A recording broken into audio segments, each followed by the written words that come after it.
Assalamualaikum warahmatullahi wabarakatuh. Alhamdulillah alladzi khalaqal insan 'allamahul bayan.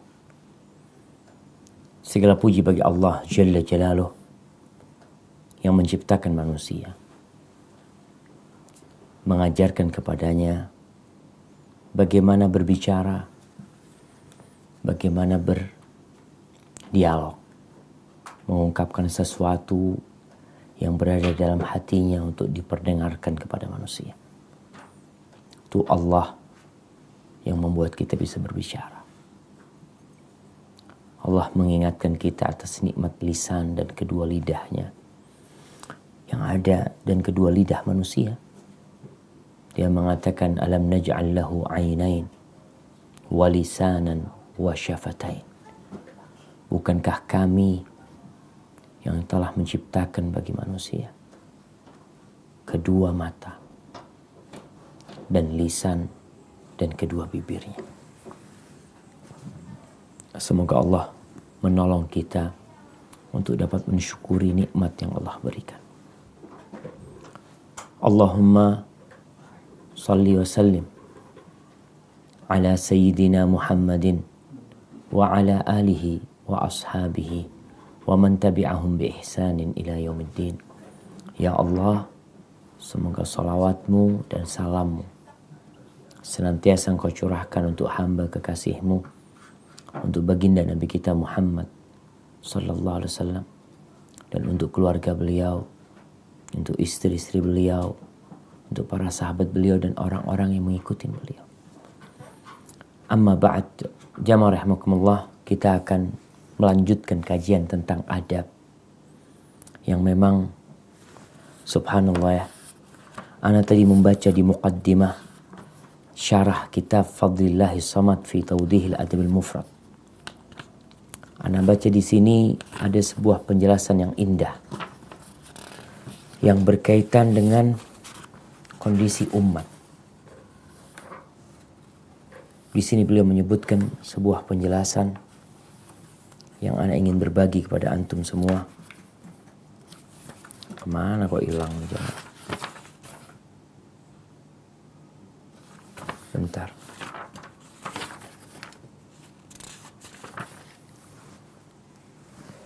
Type kayaknya di situ nggak didapetin Jamal di buku aslinya.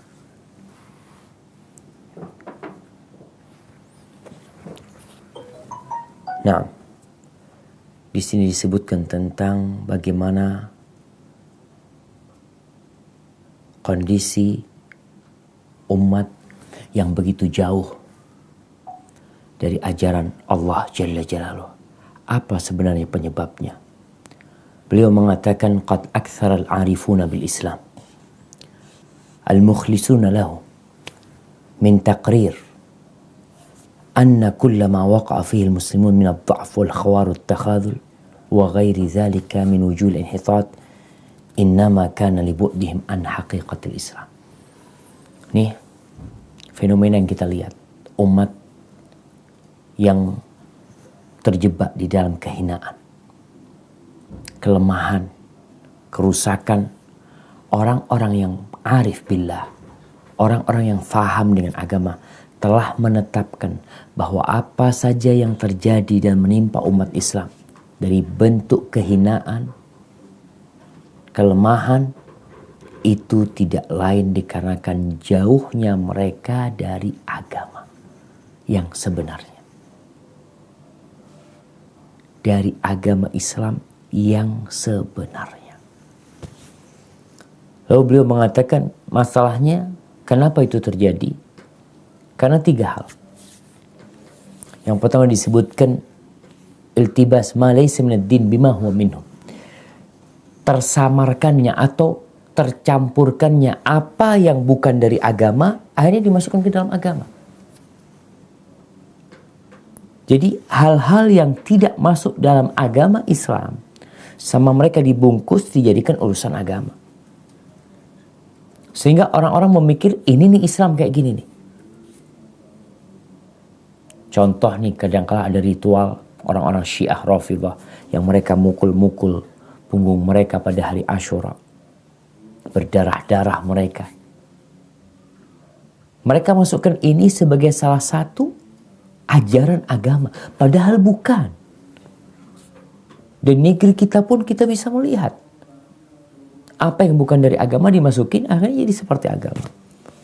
Yang kedua disebutkan dha'ful yaqin bima huwa minad din. Lemahnya keyakinan dengan apa yang termasuk ajaran agama. Tentunya penyebabnya adalah kurangnya ilmu.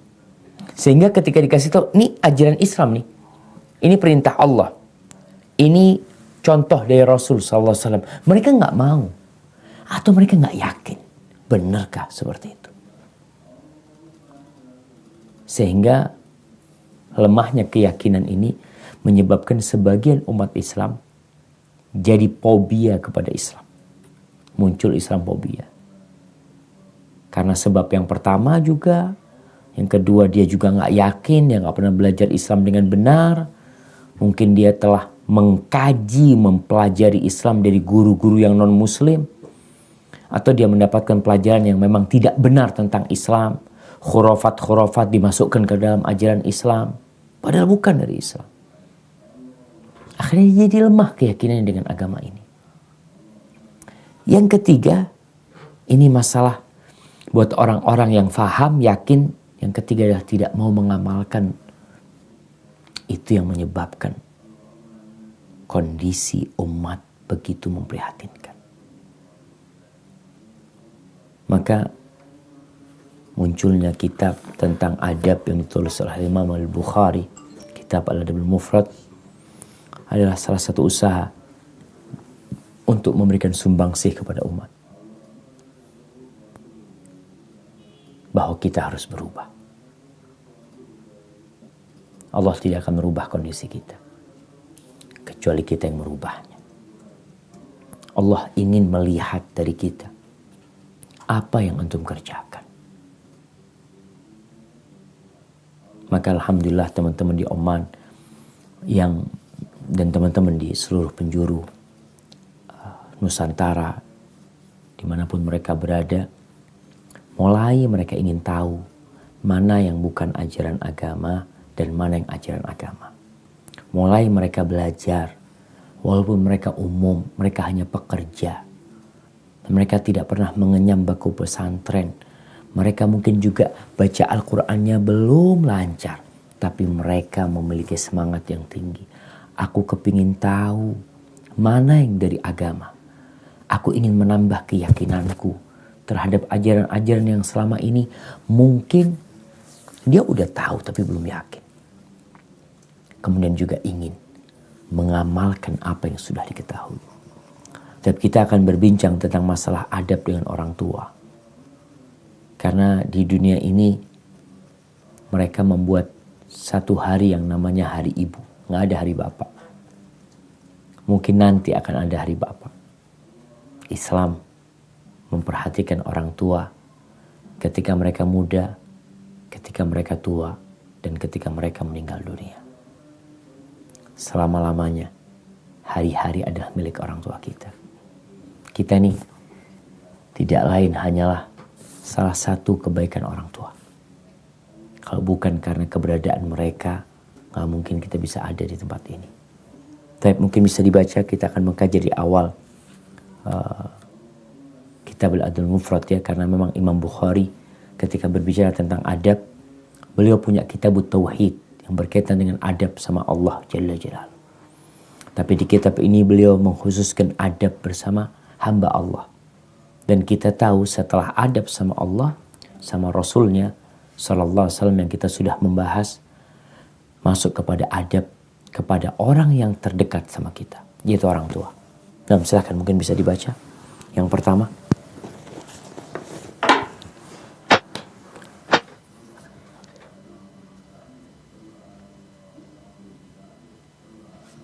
Bismillahirrahmanirrahim. Dengan nama Allah yang Maha Pengasih lagi Maha Penyayang.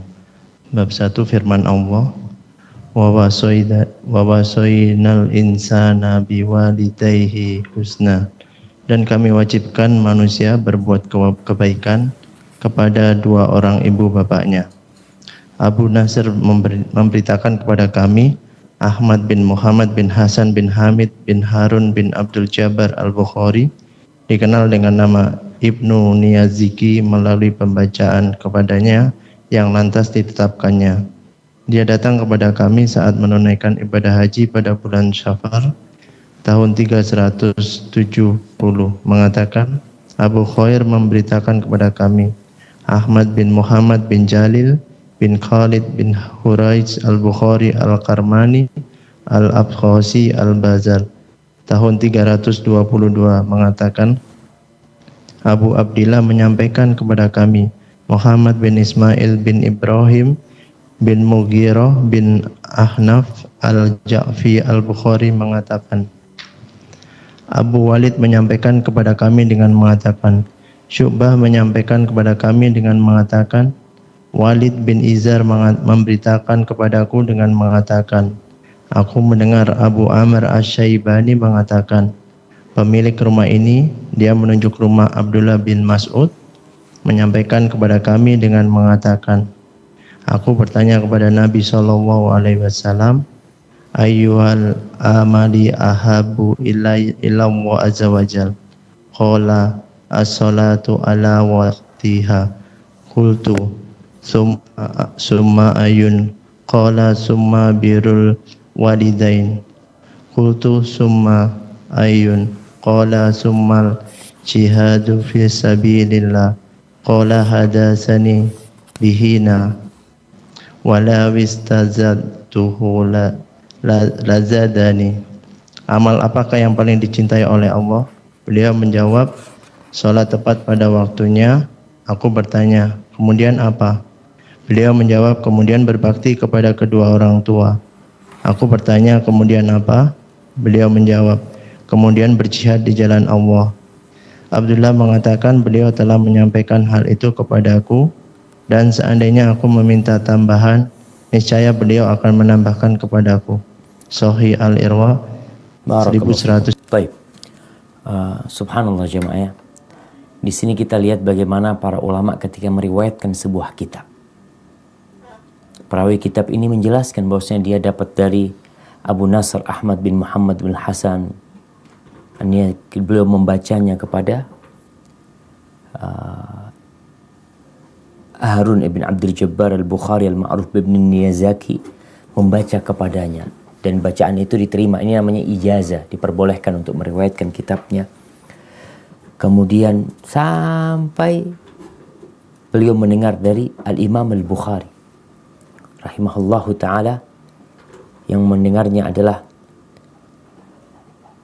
Abul Khair Al-Karmani Al-Bazzar pada tahun 322 Hijriah.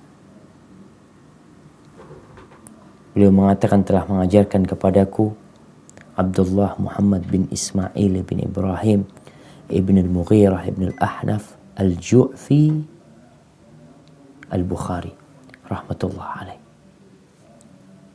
Ini yang dia riwayatkan hadisnya. Bab ini adalah bab tentang wasainal insan biwalidayhi ihsana. Ayat ini ada di surah Al-Ankabut ayat 8. Di surah Al-Ankabut ayat 8, Allah Jalla Jalaluh mengatakan, wasainal insana biwalidayhi husna, dan kami wasiatkan kepada manusia agar berbuat baik kepada kedua orang tuanya. Disebutkan dalam kitab Fathul Bari bahwa penyebab turunnya ayat ini adalah kisah Sa'ad bin Abi Waqqas. Ketika Sa'ad masuk Islam, ibunya marah, murka, memerintahkan kepada Sa'ad bin Abi Waqqas dengan mengatakan, bukankah agamamu yang mengajarkan agar engkau berbuat baik kepada orang tuamu? Kenapa engkau tidak berbuat baik kepada orang tua? Orang tua Sa'ad memaksa Sa'ad untuk keluar dari Islam. Akhirnya turun ayat ini. Allah mengatakan, wa in jahadaka li tusyrika bi ma laysa laka bihi ilm fala tuti'huma. Kalau keduanya memaksamu untuk melakukan kesyirikan, yang kau tidak punya ilmu tentang syirik ini boleh nggak? Nggak ada ilmu tentang bolehnya seorang melakukan kesyirikan. Maka jangan mentaati keduanya. Namun Islam tetap memerintahkan untuk berbuat baik kepada orang tua, walaupun mereka adalah orang-orang yang kafir. Ini indahnya Islam. Kemudian Al-Imam Al-Bukhari menyebutkan sebuah hadis dari Abdullah bin Mas'ud. Subhanallah. Diceritakan bahwasanya Abu Amr Asy-Syaibani mengatakan telah mengajarkan kepada kami pemilik rumah ini. Siapa pemilik rumah itu? Yakni Abdullah bin Mas'ud. Di mana peristiwa ini? Abdullah bin Mas'ud memiliki 2 rumah. Yang satu di Madinah, yang kedua ada di Kufah. Disebutkan bahwasanya rumah beliau yang di Kufah itu akhirnya ditempatin oleh Al-Imam Malik, disewa oleh Imam Malik. Pada masa Imam Malik rahmatullah alaih, setelah meninggalnya Abdullah bin Mas'ud yang meninggal pada tahun 32 Hijriah. Tapi peristiwa ini di Kufah. Sambil menunjuk, telah mengajarkan kepada aku yang ini nih rumahnya nih. Ditunjuk ke rumahnya. Bahwasanya dia berkata, Sa'altun Nabiya sallallahu alaihi wasallam. Aku bertanya kepada Nabi alaihi salatu wassalam. Nih, tugas seorang manusia adalah belajar dan mengkaji tentang ilmu agama. Apa yang dia butuhkan dalam kehidupan ini. Bertanya. Ada yang selama hidupnya tidak pernah bertanya tentang urusan agama. Padahal dia 0 dalam pengetahuan agama. Terkadang Ustadz memberikan pencerahan. Kemudian setelah ceramah Ustadz mengatakan, tafadhol yang mau bertanya. Ada orang yang nggak pernah bertanya. Apakah benar antum tidak membutuhkan? Antum udah tahu, udah paham. Atau memang antum nggak peduli dengan urusan agama? Abdullah bin Mas'ud ini termasuk sahabat yang telah menerima Al-Quran dari Nabi SAW, menghafal dari Nabi SAW 70 surat secara langsung dari Nabi SAW. Beliau termasuk sahabat yang awal-awal masuk Islam di Mekah. Tapi beliau orang miskin. Beliau dahulu hanya penggembala kambing. Orangnya kurus. Tapi kedua betisnya yang mungkin membuat sebagian orang tertawa, itu kata Nabi SAW lebih berat daripada Jabal Uhud. Abdullah bin Mas'ud, Sa'altun Nabi SAW, apa yang dia tanyakan? Ayyul amali ahabbu ilallah azza wa jalla. Amalan apakah yang paling dicintai oleh Allah? Lihat jemaah. Ini orang yang cerdas. Dia bertanya tentang sebuah amalan yang dicintai oleh pencipta dia. Kita tuh kalau kerja ingin mendapatkan kedudukan di tempat kerja kita. Kalau bisa dicintai oleh bos kita.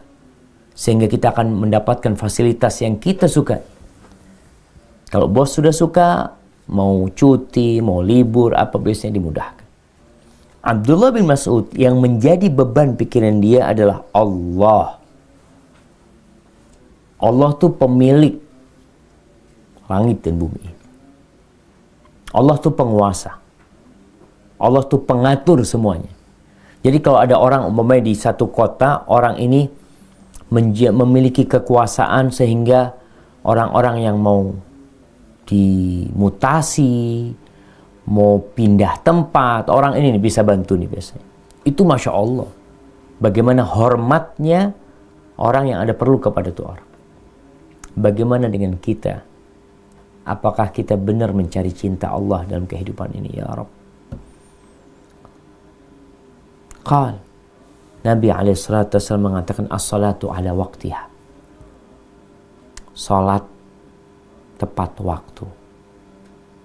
Ada riwayat yang mengatakan as-salatu fi awwali waqti, di awal waktunya. Walaupun riwayat ini didhaifkan oleh sebagian ulama. Jadi salat tepat waktu. Zuhur pada waktu zuhur. Ketika mensegerakan akan lebih baik. Namun apabila ada uzur, Rasulullah SAW pernah mengakhirkan salat zuhur. Ketika terik panas begitu menyengat, Nabi SAW melarang Bilal untuk azan. Tunggu dulu. Salat Isya pun seperti itu. Beliau ingin mengakhirkan, namun tetap di waktunya. Tidak keluar waktu. Itu bicara waktu salat. Inna salata kanat alal mu'minina kitaban mawquta. Salat itu adalah kewajiban yang sudah ditentukan waktunya. Sehingga kadangkala di beberapa masjid itu kalau kita kajian ya, anak kadang-kala minta kepada pengurus masjid kalau bisa sholatnya ditunda, sholat isyanya. Waktu azannya tetap, nanti sholat isyanya ditunda. Nggak ada masalah, tetap sholat di awal waktu. Karena waktu isya termasuk panjang sekali. Apalagi memang ada uzur. Yang kedua, kemudian bertanya lagi Abdullah bin Mas'ud, qultu thumma ay, kemudian amalan apa lagi? Qal birrul walidain. Beliau mengatakan berbakti kepada kedua orang tua. Yang pertama hak Allah, yang kedua hak kedua orang tua. Yang pertama tuh menjadi standar baiknya hubungan manusia dengan Rabb-nya. Yang pertama. Karena kalau sholatnya baik, semua amalannya baik. Ini berkaitan dengan ibadah sama Allah Jalla Jalaluh. Ibadah yang lainnya akan ikut baik. Yang bakal pertama ditanya pada hari kiamat adalah tentang sholatnya. Yang kedua adalah hubungan dengan manusia. Orang yang berbakti sama kedua orang tuanya, insya Allah sama seluruh manusia baik. Kenapa? Kalau orang itu durhaka sama orang tuanya, nggak berbuat baik sama orang tuanya, tidak berbakti kepada kedua orang tuanya tetap akan baik sama tuh anak. Berbeda dengan kita. Kadang-kadang ada pertanyaan, Ustadz, anak punya suami ini. Atau ada orang tua tanya, anak punya anak ini Masya Allah baik sama sohib-sohibnya Ustaz. Baik banget. Tapi sama bapak ibunya nggak peduli. Dia telah merasakan. Kalau anak nggak baik sama sohib-sohib, itu sohib akan cuek sama dia. Maka dia merasakan ditinggalkan sama sohib-sohibnya. Terpaksa dia bagaimana mengambil hati sohibnya. Adapun kedua orang tuanya, walaupun dia cuek, orang tuanya tetap cinta sama tuh anak. Maka di sini Nabi SAW menjelaskan, amalan yang paling dicintai Allah kedua adalah berbakti kepada orang tua. Kalau antum berbakti sama orang tua, di dalam rumah nggak ada orang lihat, insya Allah antum orang yang baik sama orang lain. Lalu pertanyaan ketiga, qultu thumma ay. Kemudian apa? Beliau mengatakan thummal jihadu fi sabilillah. Kemudian adalah berjihad di jalan Allah Jalla Jalaluh. Apa makna jihad? Kita ini kadangkala kalau berpikir jihad, perang. Syekh Al-Jilani rahmatullah alaihi mengatakan al-jihad huwa thabat wal sabr alal haq. Jihad itu adalah keteguhan dan kesabaran di atas kebenaran. Menegakkan kebenaran, teguh dan sabar, kemudian menyampaikannya kepada orang lain. Walaupun dalam rangka menyampaikannya, dalam rangka mempertahankan keimanannya, dia harus mengorbankan jiwa dan hartanya. Dia tidak akan peduli sama hal yang membahayakan dirinya. Maka di sini kita harus tahu bahwa jihad itu disyariatkan adalah untuk menyampaikan agama Allah ini, untuk menegakkan agama Allah. Orang yang berjuang di jalan Allah untuk mendapatkan harta rampasan perang, untuk mendapatkan berbagai macam kenyamanan dalam kehidupan ini, untuk mendapatkan pujian, sanjungan, nggak dikatakan fisabilillah tuh orang. Amalan yang paling mulia setelah berbakti sama orang tua adalah berjihad di jalan Allah. Di jalan Allah. Jangan sampai salah. Karena sebagian orang ketika belajar Islamnya nggak lengkap, muncul aliran-aliran yang nyeleneh. Tadi menamakan sesuatu yang bukan dari agama jadikan agama. Bunuh polisi, jihad fisabilillah. Ngebom sana, jihad fisabilillah. Kemudian Abdullah bin Mas'ud radhiyallahu taala anhu mengatakan, andai kata aku minta tambahan, beliau mengajarkan, andai kata aku minta tambahan, pasti beliau menambahiku. Namun karena ini adab ketika belajar, jangan sampai kita menyusahkan orang yang kita tanya. Bertanya 1, 2, 3 cukup. Nanti lain waktu mungkin mau bertanya. Dan tujuan ilmu itu bukan hanya untuk menambah wawasan saja, tapi untuk diamalkan nih. Kita udah tahu nih, amalan yang paling mulia yang pertama adalah mengabdi kepada Allah tepat waktu, sholat. Banyak orang yang tepat waktu kalau masuk kantor, kalau bekerja, tapi dia ketika sholat menunda-nunda. Akhirnya jadi orang yang sengsara.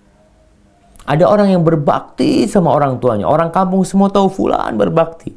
Nah, ini masalah akhlak dia sama makhluk. Dia berbakti. Insya Allah sama orang lain dia juga baik.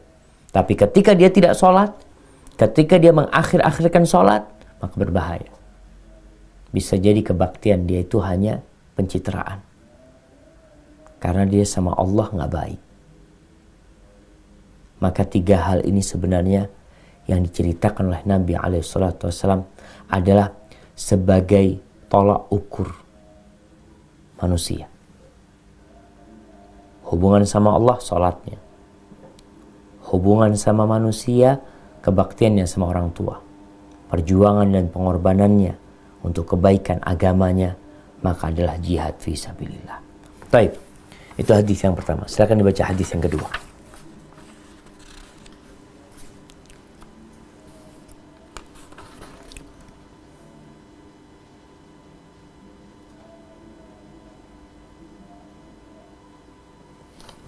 Nah,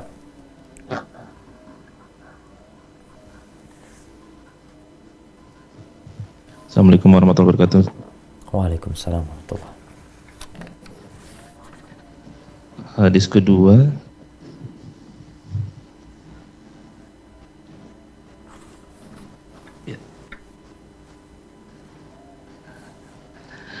Adam menyampaikan kepada kami dengan mengatakan, Syu'abah menyampaikan kepada kami dengan Syu'abah. Bacaan itu Syu'bah. Dengan bahasa Indonesia jadi Syu'abah. Syu'bah. Nah, Ustaz. Adam menyampaikan kepada kami dengan mengatakan, Syu'bah menyampaikan kepada kami dengan mengatakan, Ya'la bin Atta menyampaikan kepada kami dari ayahnya, dari Abdullah bin Umar, dia mengatakan, Ridhol Rabbi fi ridhol walid wa sakhatur Rabbi fi sakhatil walid. Ridho Allah ada dalam ridho orang tua, dan murka Allah ada dalam muka orang tua. Hasan mauquf, namun dalam riwayat lain dinyatakan sahih marfu. Barakallahu fiik. Baik. Ridha jamaah. Kita bicara kadang-kala kalau mendatangi pernikahan ada tulisan mohon doa atau dan restu. Itu keridhaan. Rasul sallallahu alaihi wasallam menyebutkan dalam hadis ini, buat orang-orang yang cari keridhaan, kesenangan, restu, maka ketahuilah bahwa keridhaan Allah berada dalam keridhaan orang tua kita. Kalau kita membuat orang tua kita ridho, senang sama kita, tanpa menyelisihi perintah Allah. Karena tadi kita sampaikan Sa'ad bin Abi Waqqas, ibunya ridho kalau anaknya berbuat syirik. Kalau agamanya keluar dari Islam, ibunya ridho. Apakah kita harus membuat ibu kita ridho? Enggak. Karena urusannya ini Allah murka. Jadi yang dicari keridhaan pertama adalah keridhaan Allah Jalla Jalaluhu.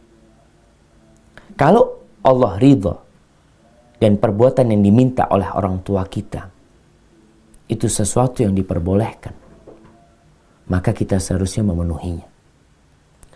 Sebagian ulama ketika menafsirkan perintah Allah yang di surat Al-Isra ayat 23-24, ketika Allah mengatakan wala tanharhuma wa qul lahuma qawlan karima, jangan engkau menghardik keduanya.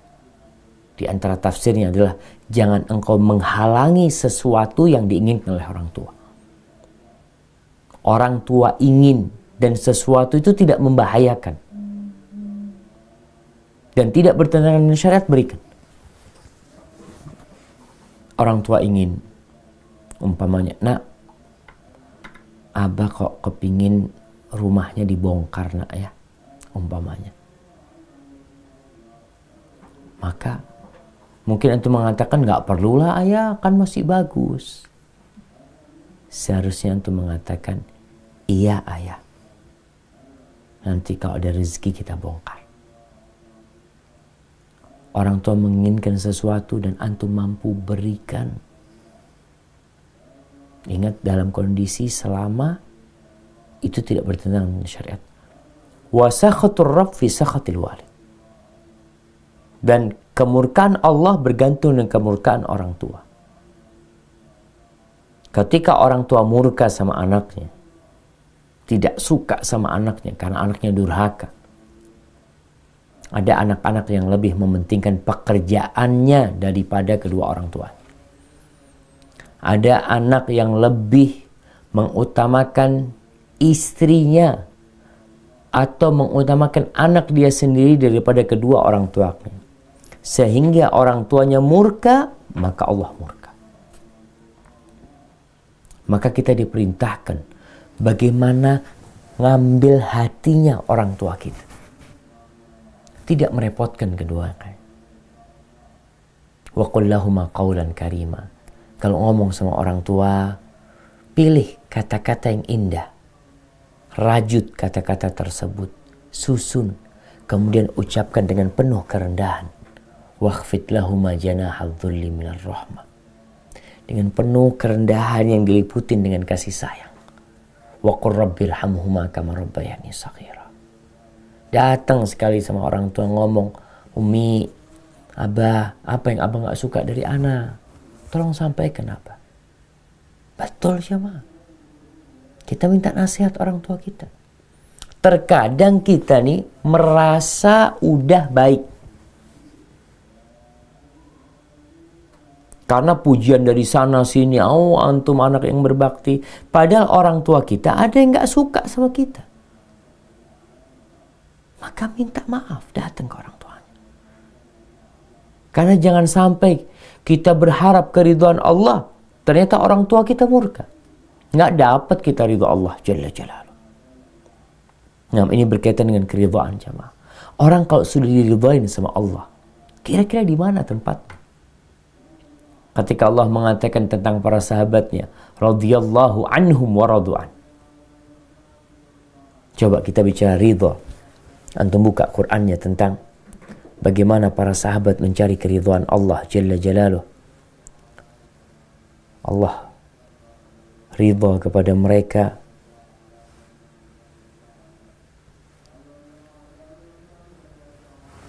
Nah, di surah At-Taubah ayat 100.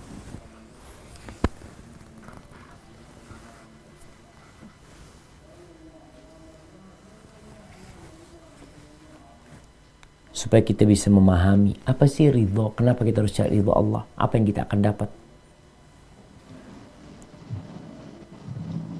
Silakan dibaca. Assalamualaikum warahmatullahi wabarakatuh. Waalaikumsalam. Auzubillahi minasyaitonirrajim. Bismillahirrahmanirrahim. والسابقون الأولون من المهاجرين والأنصار والذين اتبعوهم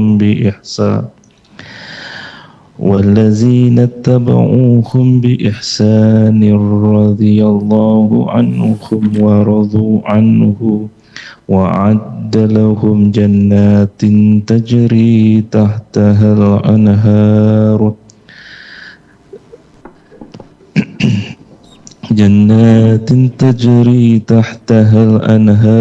خالدين فيها أبدا ذلك الفوز العظيم, yang artinya orang-orang yang terdahulu lagi yang pertama-tama masuk Islam dari golongan muhajirin dan ansor dan orang-orang yang mengikuti mereka dengan baik, Allah ridho kepada mereka dan mereka pun ridho kepada Allah, dan Allah menyediakan bagi mereka surga-surga yang mengalir sungai-sungai di dalamnya selama-lamanya. Mereka kekal di dalamnya. Itulah kemenangan yang besar. Itu keridhaan Allah, jemaah. Ketika Allah ridha, Allah akan masukkan antum ke surga. Hidup akan jadi indah. Rezeki akan diberkahi. Umur akan dipanjangkan. Dengan catatan orang tua antum ridha. Kemudian setelah berbicara tentang berbakti kepada kedua orang tua secara umum, Al-Imam Bukhari membuat sebuah bab tentang berbakti kepada ibu. Babun birrul bab berbakti sama ibu. Kenapa kok ibu yang disebutkan dahulu? Karena di dalam Al-Quranul Karim, setiap kali Allah berbicara tentang berbakti kepada orang tua, contohnya yang di surat Luqman, umpamanya, coba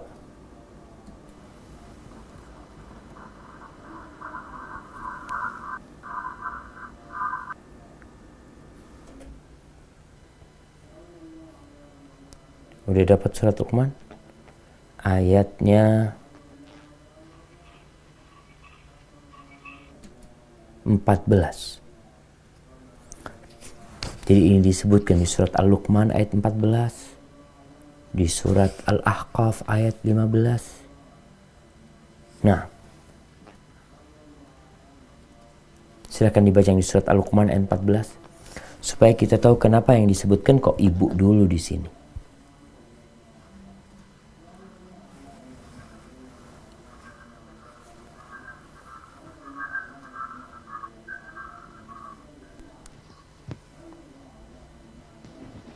Bismillahirrahmanirrahim. A'udzubillahi minasyaitonirrajim.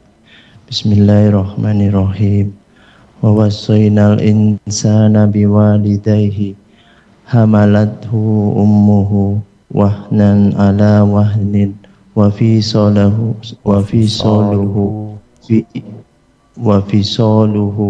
fi amaini aniskur li waliwalidayka ilayal masir. Ilayyal masir, dan kami perintahkan kepada manusia berbuat baik kepada dua orang ibu bapaknya. Ibunya telah mengandungnya dalam keadaan lemah yang bertambah-tambah dan menyapihnya dalam 2 tahun. Bersyukurlah kepadaku dan kepada kedua orang ibu bapakmu, hanya kepadakulah kembalimu. Nah, kita lihat di ayat ini Allah menyebutkan hamalathu ummu, ibunya. Setelah berbakti kepada kedua orang tua disebutkan ibunya. Ibunya yang hamil, ibunya yang menyusui. Di ayat lain disebutkan wada'athu, ibunya yang melahirkan. Inilah yang menyebabkan kenapa memang kebaktian anak kepada ibunya itu harus lebih. Karena Allah yang menyebutkan ibu. Dan Rasulullah SAW ketika ditanya, Beliau juga seperti itu. Silakan dibaca hadisnya.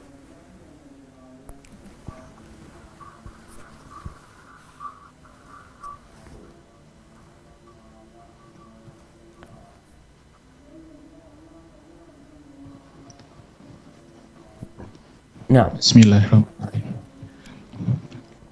Bab bakti kepada ibu. Abu Hashim menyampaikan kepada kami dari Bas bin Hakim, dari ayahnya, dari kakeknya. Aku bertanya, "Ya Rasulullah, man abar?" Qala ummaka. Qultu man abar? Qala ummaka. Qultu man abar? Qala ummaka. Qultu man abar? Qala abaka. Summal aqraba fal aqraba. Wahai Rasulullah, kepada siapa aku berbakti? Beliau menjawab, ibumu. Aku bertanya, kepada siapa aku berbakti? Beliau menjawab, ibumu. Aku bertanya, kepada siapa aku berbakti? Beliau menjawab, ibumu. Aku bertanya, kepada siapa aku berbakti? Beliau menjawab, ayahmu, kemudian kerabat terdekat, lantas yang terdekat berikutnya. Hadis Hasan. baik, barakallahu fikum. Nah, ini kita belajar kitab Al-Adabul Mufrad. Jadi semua hadis yang kita kaji adalah rawahul Bukhari dalam kitabnya Al-Adabul Mufrad. Namun bukan berarti hanya Imam Bukhari meriwayatkan hadis ini. Ulama-ulama ahli hadis lainnya meriwayatkan sebagaimana disebutkan di sini, umpamanya hadis ini juga diriwayatkan oleh Imam Tirmidzi. Tapi dalam kitab ini perawinya adalah Al-Imam Al-Bukhari dalam kitab Al-Adabul Mufrad. Baik. Kita lihat bagaimana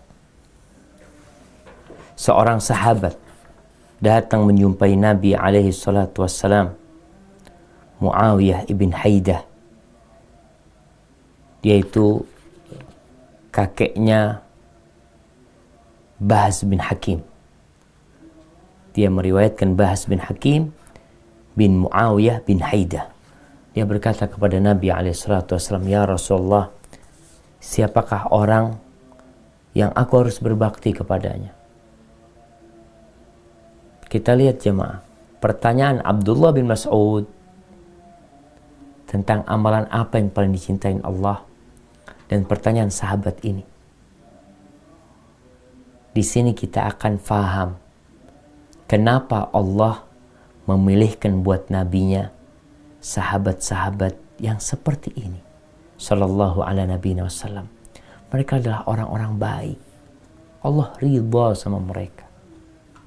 Oleh karena itu kalau ada seorang yang mencaci sahabat, ya adalah orang yang nggak tahu diri, yang tidak pernah bercermin orang itu. Sehingga dia tidak tahu dengan segala kekurangan di dirinya, tapi dia suka melihat orang lain dan mencelanya. Dia bertanya, siapakah orang yang kau harus berbakti kepadanya? Apa jawab Nabi SAW? Ummat, ibumu. Qultu man abar? Aku bertanya, siapa yang kau harus bakti lagi ya Rasulullah SAW setelah ibu? Ummat, ibumu. Terus tanya lagi yang ketiga kali. Sama jawabannya, ibundamu. Kemudian aku bertanya, man abar? Siapa yang aku harus berbakti kepadanya? Jawab Nabi SAW, abaka thummal aqrab, bapakmu, kemudian yang terdekat, lantas yang terdekat. Selanjutnya, seperti itu. Tapi Nabi SAW sudah memberikan tingkatan kebaktian yang pertama, kedua, ketiga, keempat. Kelima, yang terdekat. Bisa jadi istrinya, bisa jadi anaknya, yang paling dekat dengan engkau. Kakeknya jangan lupa, karena setara dengan orang tua.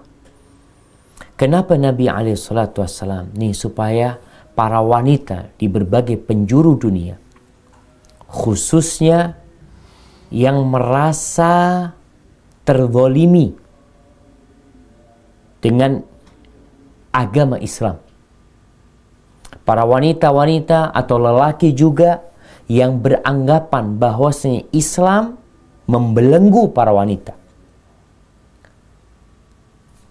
menindas para wanita, tidak memberikan hak dan kebebasan kepada mereka. Subhanallah.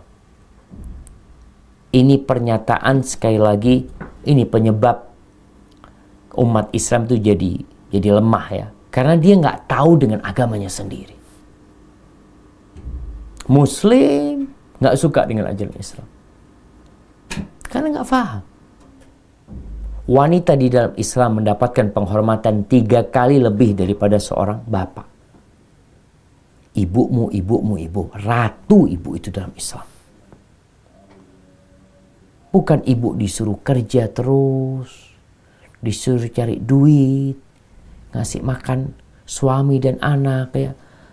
Ana lihat di negeri kita, di beberapa suku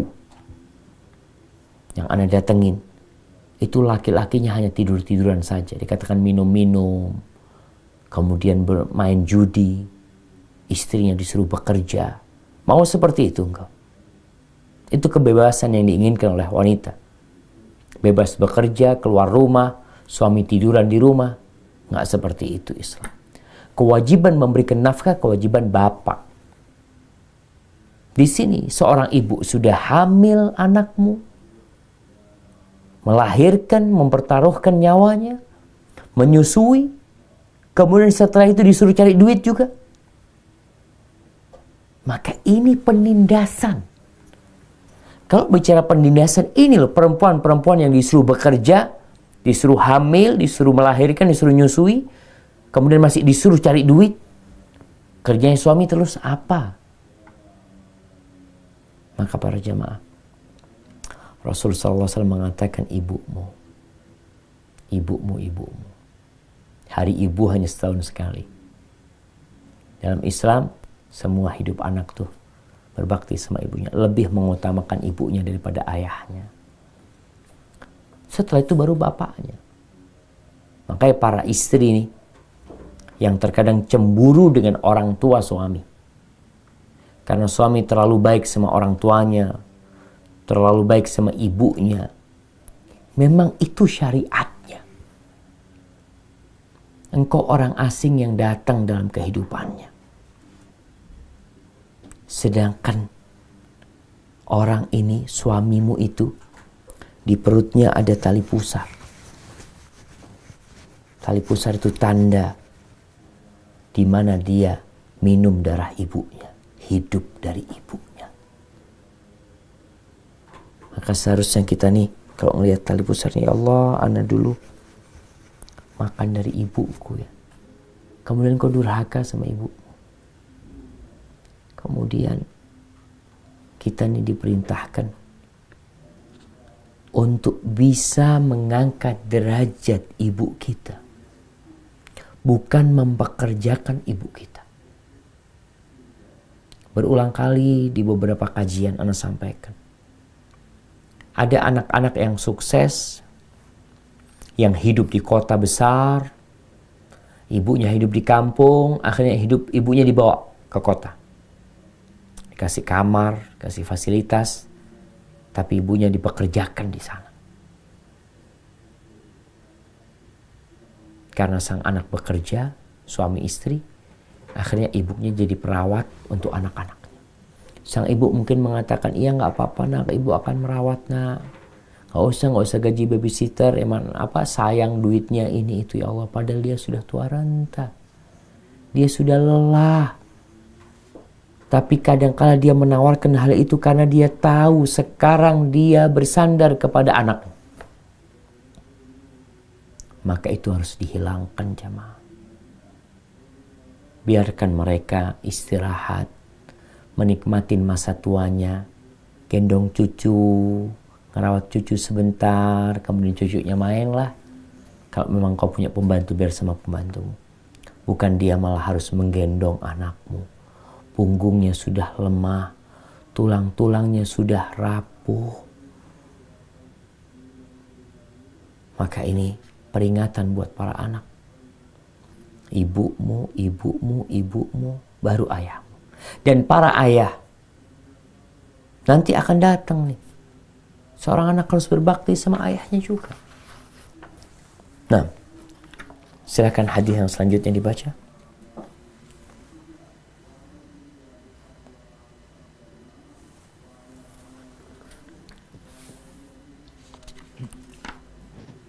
Said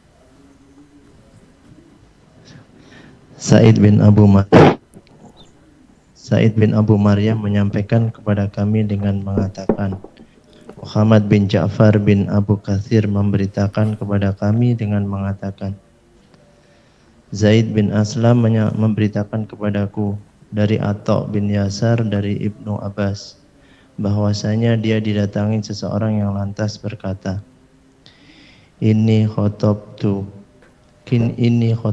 amro'atan fa'abad an tankihani faqatabaha khairi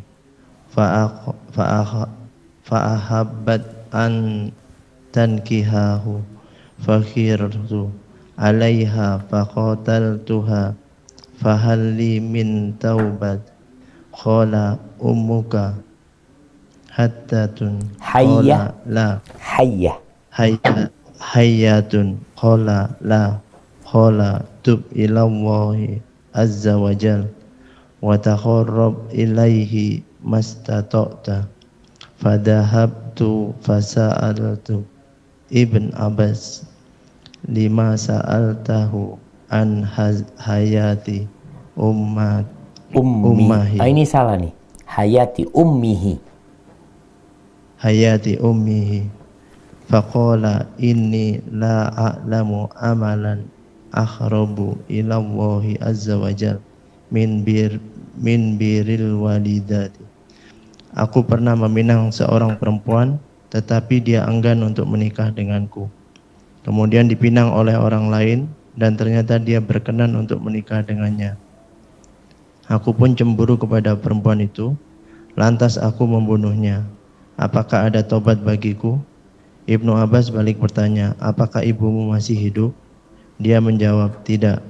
Ibnu Abbas berkata, bertobatlah kepada Allah Azza wa Jalla dan dekatkan dirimu kepadanya semampumu.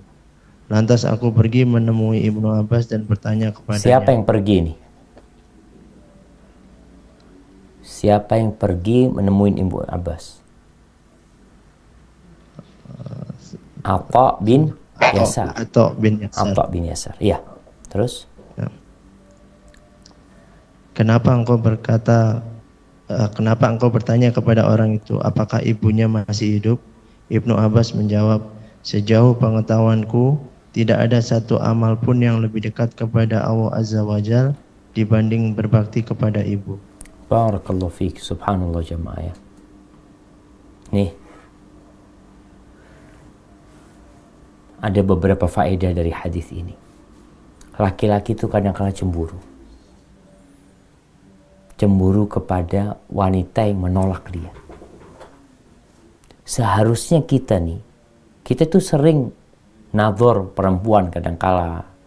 Ada ikhwan yang mau menikah, nazar kepada perempuan, kemudian nggak jadi, nggak cocok. Terus kalau perempuannya yang menolak, kenapa perempuan itu disalahkan? Seharusnya kita fair kan?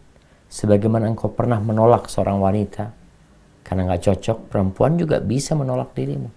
Orang ini, karena kecemburuan dia, perempuan ini dipinang oleh orang lain, diterima, dibunuh tuh perempuan. Na'udzubillah min dzalik. Akhirnya dia datang menyumai Abdullah bin Abbas radhiyallahu anhu. Dia ingin bertobat. Ditanya oleh Abdullah bin Abbas, ibumu masih ada enggak? Ibu enggak ada, udah meninggal dunia. Pertanyaan Abdullah bin Abbas kepada orang itu tentang ibundanya, ini menarik hati Atha bin Yasar. Sehingga dia penasaran. Kenapa kok ditanya ibunya? Maka jawabannya, Abdullah bin Abbas mengatakan, Inni la a'lamu amalan aqrab ilallah. Aku nggak tahu tuh amalan yang lebih dekat ke Allah daripada berbakti kepada ibu. Maka kalau antum mau berbuat baik, kalau antum banyak dosa, nih sebelum Ramadan kita lihat nih, ada orang-orang yang banyak dosa. Dosa itu menutupin hati, menyebabkan antum tidak bisa merasakan lezatnya Ramadan. Maka bertobatlah kepada Allah. Dan di antara penghapus dosa adalah amal kebajikan. Innal hasanat yudhibna sayiat. Kebaikan-kebaikan itu menghapuskan keburukan. Oleh karena itu orang yang bertobat hendaklah memperbanyak amal soleh agar Allah menerima taubatnya. Dan amal soleh yang paling agung, yang paling mendekatkan kepada Allah adalah berbakti sama ibu. Nggak tanya bapaknya, yang ditanya ibunya. Maka kita nih yang masih punya orang tua, berarti kita masih punya kesempatan untuk dihapuskan dosa-dosa kita dengan kebaktian kita kepada orang tua. Orang tua itu pintu surga. Oleh karena apalagi ibu. Oleh karena itu, ketika seorang hamba yang mensia-siakan kedua orang tuanya ketika hidup, lalu kedua orang tuanya mati, kemudian dia baru sadar, baru ingin berbakti, selesai sudah. Mudah-mudahan keduanya memaafkan dirimu. Salah seorang dari ulama salaf menangis di hari kematian ibundanya. Ditanya, kenapa engkau menangis? Ya gimana aku gak sedih. Salah satu pintu surga untukku telah ditutup. Ditutup. Maka inilah penghormatan Islam kepada wanita. Wanita tidak dijadikan pembantu. Wanita di dalam Islam tidak diperjualbelikan hanya untuk mengiklankan sabun, hanya untuk mengiklankan sampo, hanya untuk mengiklankan ya barang-barang. Kemudian dikatakan inilah kebebasan yang dicari oleh para wanita. Tidak, jamaah. Dan wanita-wanita akan merasakan sendiri. Ada seorang wanita karir. Karirnya Masya Allah jangan ditanya. Sehingga lelaki-lelaki yang meminang dia itu pada takut. Akhirnya ketika dia sudah menjadi gadis tua, perawan tua, dia mengatakan, ambillah semua karirku. Aku hanya ingin satu. Aku ingin ada yang memanggilku bunda. Bunda, ummah, ummi. Aku hanya itu yang aku cari. Disinilah tingkatan yang tertinggi untuk karir seorang wanita. Ketika dia bisa menghasilkan generasi-generasi yang melanjutkan perjuangan. Sang ibu tidak dikenal namanya. Siapa yang kenal dengan nama ibunda Imam Syafi'i? Orang kenal dengan bapaknya, Muhammad bin Idris. Siapa yang tidak kenal dengan siapa yang kenal dengan ibunda Imam Bukhari? Yang kita kenal adalah bahwasanya nama Imam Bukhari siapa? Muhammad bin Ismail. Nah, Abdullah bin Ismail bin Ibrahim. Itu namanya. Ibunya siapa nggak ada yang tahu. Sekarang adakah orang yang kenal sama nama ibu ana? Orang yang tahu Syafiq bin Riza bahasa lama. Tapi nggak ada. Di situ semakin besar kewajiban anak berbakti buat ibunya. Ibu tuh nggak dikenal sama orang, tapi engkau mengenal dia. Bahwa engkau bisa berdiri, berjalan, sukses seperti ini, ibumu. Berapa lama dia begadang demi engkau tidur. Berapa sering dia meneteskan air mata berdoa, semoga anakku diterima sekolahnya ya Allah.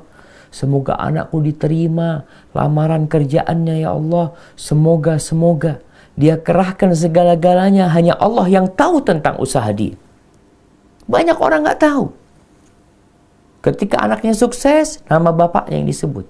Karena itu nasab yang selalu bersambung. Maka Allah memberikan kepada seorang ibu hak yang harus ditunaikan oleh anaknya. Barakallahu fikum. Baik. Dilanjutkan kita akan masuk kepada bab yang ketiga. Ini berkaitan dengan berbakti kepada bapak ya. Karena memang ada anak yang terlalu perhatian sama ibunya, gak berbakti sama bapaknya. Meremehkan bapaknya. Ada anak yang sampai mukul bapaknya. Ada peristiwa di salah satu pulau. Kalau nggak salah di Pulau Madura. Ada bapak yang menikah lagi. Ibunya sudah tua, sang bapak menikah lagi. Itu anak-anaknya marahin bapaknya. Bahkan ada yang membentak-bentak, menghardik, bahkan ingin memukul bapaknya. Apa yang dilakukan oleh ayahmu? Dia melakukan sesuatu yang halal. Sang anak jadi durhaka karena kecintaan kepada ibunya. Ingat bahwa engkau dan hartamu adalah milik bapakmu. Ini kita juga kadang-kala lupa. Dan ada wanita-wanita atau ibu yang meremehkan peran suaminya. Ketika suami seakan-akan tidak pernah peduli sama anaknya, jamaah. Dan untuk para wanita, bikin anak-anak itu menghargai bapaknya. Bapaknya keluar dari rumah, kerja, sore, capek. Sampaikan kepada anak-anakmu. Agar mereka cinta sama ayahnya. Nak, bapakmu kerja buat engkau, nak. Itu beras yang ada di dapur. Itu daging yang ada di kulkas. Itu semua usaha bapakmu, nak. Engkau bisa sekolah. Kita bisa merasakan listrik, ini bapakmu. Sampaikan. Sehingga ketika bapaknya datang, anak itu nungguin bapaknya. Ini pahlawanku sedang datang. Yang capek. Dia mungkin akan mengambil tisu untuk mengusap keringat bapaknya. Mungkin dia akan mengambilkan air. Bapakmu capek, nah ambilkan air. Subhanallah. Segala kekurangan, mungkin bapak keras, mungkin bapak suka marah, tapi sampaikan kepada anak. Kalau engkau punya kewajiban berbakti sama bapak. Dan berkaitan dengan dua hal yang berbakti dengan ibu dan bapak, ini tidak akan pernah terputuskan dalam Islam, walaupun keduanya kafir, walaupun keduanya sudah berpisah karena cerai. Tetap anak punya bapak. Tetap anak punya ibu. Mungkin dia ikut ibunya. Mungkin dia ikut bapaknya. Tapi dia tetap memiliki ayah dan ibu. Kalau ibunya menikah lagi, ingat bahwasanya suami ibumu yang baru bukan bapakmu. Dia adalah suami ibu. Mungkin sang anak ikut ayahnya. Ketahuilah bahwa istri baru ayahmu itu bukan ibundamu. Dia adalah istri ayahmu. Engkau harus menghormatin dia. Tapi ingat, engkau memiliki ibu. Mungkin ada anak yang diasuh oleh orang lain. Ingat, mungkin ibumu telah memberikanmu kepada itu orang tua asuh ketika engkau masih bayi. Tapi engkau harus ingat selalu bahwa engkau memiliki ibu yang 9 bulan hamil dirimu. Engkau harus tahu memiliki ibu yang pernah mengorbankan nyawanya demi melahirkan dirimu. Maka ini penting jemaah. Berkaitan dengan kenapa dibedakan bapak sama ibu, karena kalau mereka berpisah. Baik, silakan dibaca tentang kebaktian kepada bapak.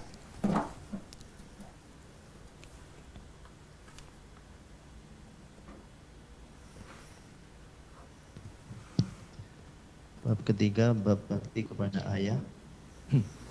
Sulaiman bin Harb menyampaikan kepada kami dengan mengatakan, Wahid bin Khalid menyampaikan kepada kami dari Ibnu Syubrumah. Dia mengatakan, aku mendengar Abu Zur'ah dari Abu Hurairah bahwa dia berkata, Hila ya Rasulullah sallallahu alaihi wasallam, man abaru qala ummaka, qala summa man, qala ummaka, qala summa man, qala ummaka, Qala summa man? Qala abaka. Ada yang bertanya, wahai Rasulullah SAW, kepada siapa aku berbakti? Beliau menjawab, ibumu. Dia bertanya kemudian siapa? Beliau menjawab, ibumu. Dia bertanya kemudian siapa? Beliau menjawab, ibumu. Dia bertanya kemudian siapa? Beliau menjawab, ayahmu. Allah Sahih. Kita lihat di sini nih. Hadis ini diriwayatkan oleh Abu Hurairah. Kalau hadis yang sebelumnya tadi yang mirip dengan hadis ini itu diriwayatkan oleh Bahz bin Hakim dari ayahnya, dari kakeknya. Di sini dikatakan ada orang yang bertanya, ya Rasulullah, siapa orang yang aku harus berbakti kepada? Ummak. Kemudian siapa? Ummak. Kemudian siapa? Ummak. Kemudian siapa? Baru ayahmu. Namun walaupun seperti itu, anak berarti wajib berbakti sama ayahnya. Hanya levelnya yang beda. Sebagian para ulama mengatakan, anak tuh kalau punya rezeki, duit, mungkin dia perlu kasih bapaknya. Karena bapak harus kasih nafkah kepada ibu. Tapi untuk kasih sayang, maka ibu yang lebih membutuhkan. Ibu yang lebih membutuhkan kasih sayang. Sehingga anak jadi tahu tuh. Jangan sampai kita punya ayah, jadi hubungannya sama ibu kita jadi kurang baik. Mungkin ayah sudah tua renta, mungkin ayah tidak memberikan nafkah ya. Seharusnya kita yang kasih sama ayah kita. Ayah kasih nafkah buat ibu. Sehingga ibu tetap memandang bahwa inilah pahlawanku. Tetap dia memberikan nafkah kepada urusan rumah tangganya. Jadi di sini Nabi SAW mengatakan, "Tsumma man qala abak." Setelah yang ketiga, bapakmu. Para sahabat Nabi, bagaimana kebaktian mereka kepada bapak mereka, jangan ditanya. Ini yang kadang-kala kita perlu belajar. Nanti kita akan masuk bagaimana kebaktian Abdullah bin Umar kepada Umar bin Khattab radhiyallahu ta'ala anhu, sampai ketika ayahnya mau meninggal di dunia, apa yang dia lakukan. Baik, mungkin dibaca hadis yang selanjutnya.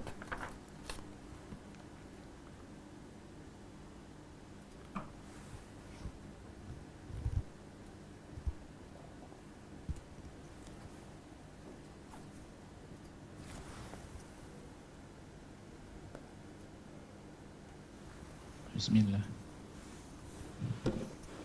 Bishr bin Muhammad menyampaikan kepada kami dengan mengatakan, Abdullah memberitakan kepada kami dengan mengatakan, Yahya bin Ayyub memberitakan kepada kami, dia mengatakan, Abu Zur'ah menyampaikan kepada kami dari Abu Hurairah, dia berkata, Ata rajulun nabiyyallah sallallahu alaihi wasallam faqal ma ta'muruni qal bira ummaka summa ad faqal bira ummaka summa ad faqal bira ummaka summa ad rabi'ah faqal bira abaka. Seseorang datang kepada Nabiullah sallallahu alaihi wasallam lantas berkata, apa yang engkau perintahkan kepadaku? Beliau menjawab, berbaktilah kepada ibumu. Kemudian orang itu bertanya lagi. Beliau menjawab, berbaktilah kepada ibumu. Kemudian orang itu bertanya lagi. Beliau menjawab, berbaktilah kepada ibumu. Kemudian orang itu bertanya lagi untuk yang keempat kalinya. Beliau pun menjawab, berbaktilah kepada ayahmu. Hadis sahih. Taib, ini kayaknya hadisnya ada yang kurang jemaah. Di dalam kitab aslinya disebutkan thumma ada rabi'ah faqala birra ummak. Kemudian dia mengulangi bertanya yang keempat kalinya, lalu Nabi mengatakan berbaktilah kepada ibumu. Thumma adal khamisah faqala birra abak. Kemudian ia bertanya lagi untuk yang kelima kalinya. Baru Nabi mengatakan sallallahu alaihi wasallam birra abak. Maka tolong ditambahkan hal ini. Jadi yang keempat kali dia bertanya lagi, Nabi sallallahu alaihi wasallam mengatakan birra ummak. Baru yang kelima Nabi SAW mengatakan birra abak. Maka di hadis ini disebutkan kedudukan ibu 4 kali di atasnya bapak. Namun tetap babnya bab tentang berbakti kepada ayah. Maka kita nih yang jadi anak sekarang, kalau ayah butuh sesuatu, datang ayah mulai melihat anaknya punya mobil, anaknya punya motor 2, kemudian ayah mengatakan, nak motornya ayah bawa ayah. Engkau punya makanan yang enak, ayahmu tawarin. Engkau memiliki rezeki, berikan kepada ayahmu. Anta wa maluka li abik, engkau bersama hartamu milik bapak. Kejadian di masa Nabi SAW, ketika datang seorang anak muda melaporkan ayahnya, mengatakan bahwasanya, ya Rasulullah, inna abi akhadha mali, sesungguhnya ayahku mengambil hartaku. Rasulullah SAW mengatakan, datangkan ayah. Ini urusannya ada gugat dan penggugat dan tergugat. Ayahnya digugat sama anaknya sendiri. Antum pikir itu tidak terjadi? Di negeri kita terjadi. Anak gugat ibunya sendiri kadang-kala. Na'udzubillah min dzalik. Maka akhirnya ayahnya dipanggil. Ditanya oleh Nabi SAW, benarkah engkau mengambil harta anakmu? Ya Rasulullah, nggak boleh aku ngambil hartanya dia. Aku yang membesarkan dia. Aku yang kerja untuk dia. Apakah setelah dia sukses kemudian aku nggak boleh menikmatin harta dia? Dan tanyakan kepada dia, aku ngambil hartanya untuk apa? Untuk kasih bibi-bibinya dia yang nggak mampu. Di sini Nabi SAW mengatakan kepada pemuda tersebut, anta wa maluka li abik, engkau bersama hartamu milik bapak. Milik bapak. Para ulama menyebutkan bahwasanya bapak, ibu itu boleh ngambil harta anaknya dengan 2 catatan. Yang pertama kebutuhan, yang kedua tidak membahayakan anaknya. Boleh ngambil dengan cara yang baik. Karena memang engkau bersama hartamu milik bapak. Baik, barakallahu fikum. Kita masuk ke bab yang keempat. Kadang-kala ada pertanyaan, biasanya dari wanita. Ustaz, apakah kita masih wajib mentaati suami kita, menghargai suami kita, menghormati suami kita, padahal dia zalim sama kita? Pertanyaan itu udah lewat tuh, kita sering jawab. Tetap istri wajib berbakti kepada suaminya selama tidak dalam kemaksiatan. Ini berkaitan dengan kedua orang tua. Bagaimana kalau orang tua zalim? Ini orang tua sebagian mengatakan, ya Ustadz nih, bapak ana Ustadz, waktu anak kecil, ana nggak diurusin Ustadz. Ibu ana diceraikan sama bapak ana. Ibu ana yang kerja, yang lelah, capek. Dia jadi tukang cuci, dia masak, dia apa, dia jualan. Kemudian ketika ana sukses, bapak ana datang. Dan ada sebagian anak yang akhirnya merubah nasabnya karena kebencian dia sama bapaknya. Maka kita perlu baca nih hadis ini. Bagaimana kalau ada orang tua yang zalim? Apa yang harus kita lakukan? Walaupun athar ini adalah dhaif ya. Silakan dibaca.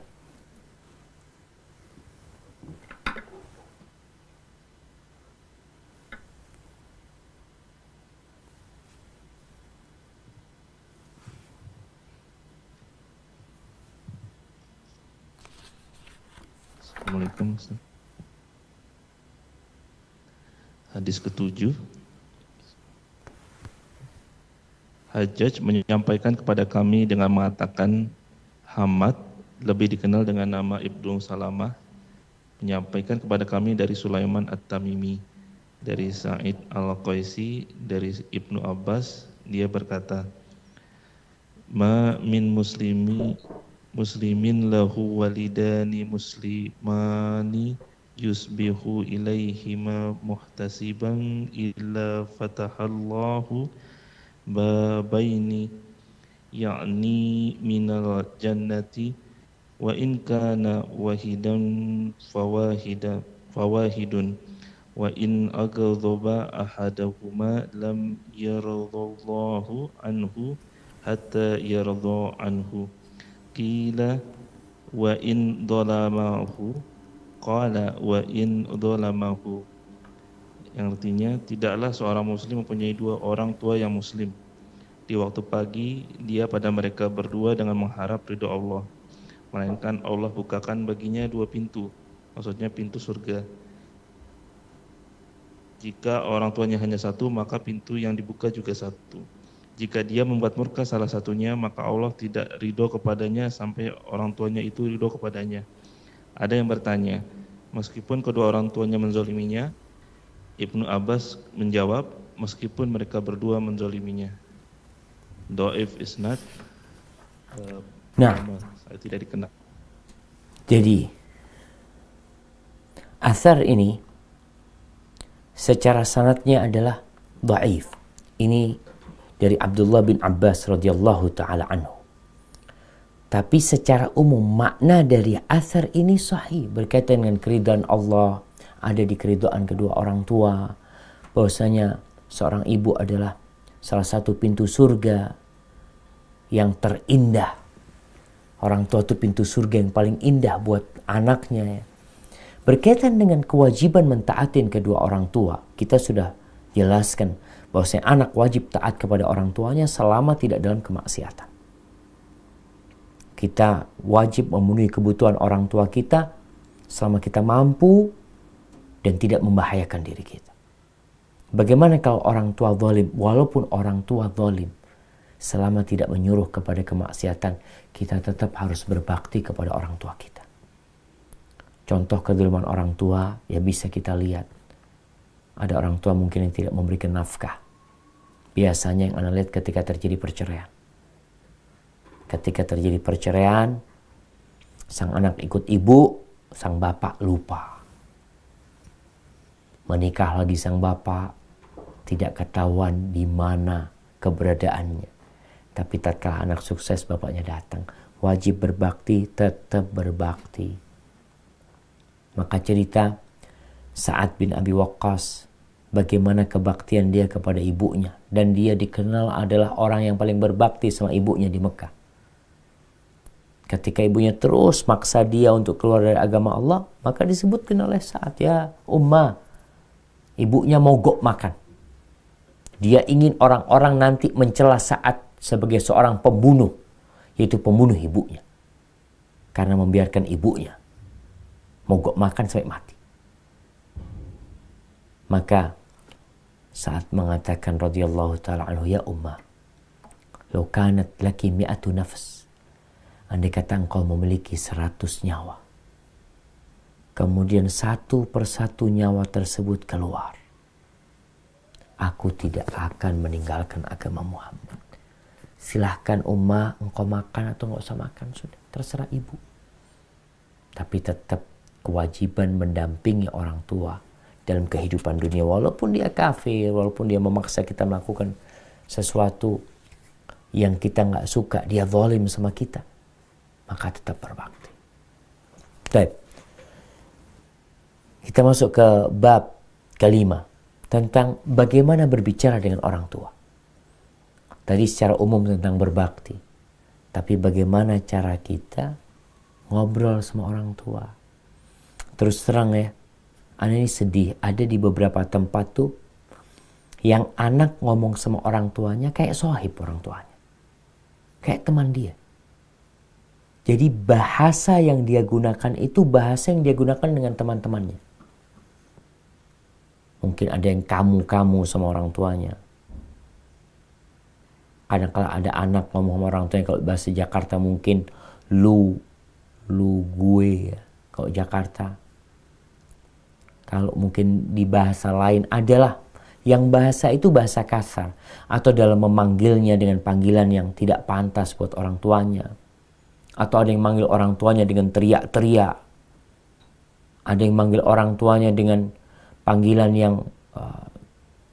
yang kalau orang mendengar kayaknya nggak pantas. Tapi di keluarga tersebut biasa. Ini penting nih. Ada anak teriak-teriak sama orang tuanya, buat orang kamu biasa itu memang. Tapi itu nggak benar.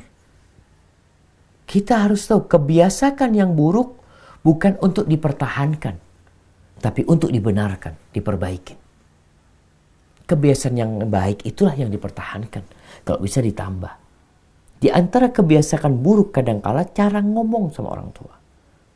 Coba kita lihat nih, bagaimana Rasulullah Sallallahu Alaihi Wasallam mengajarkan kepada para sahabatnya tentang berucap. Dan Allah tadi yang sudah kita sampaikan di surat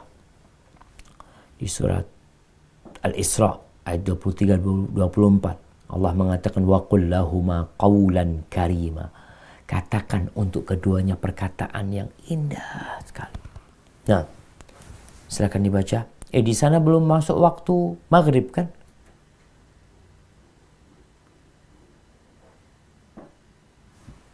Belum Ustaz. Alhamdulillah. Nah, silakan dilanjutkan.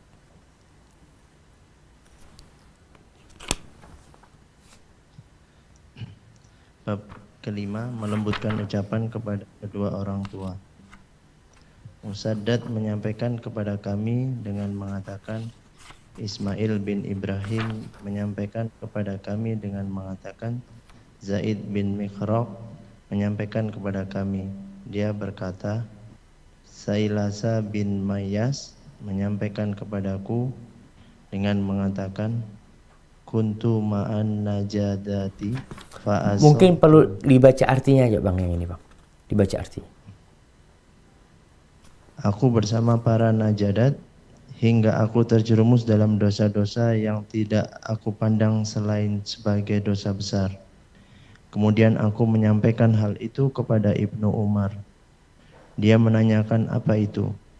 Aku katakan demikian dan demikian. Ibnu Umar berkata, ini tidak termasuk dosa besar. Dosa-dosa besar itu ada 7.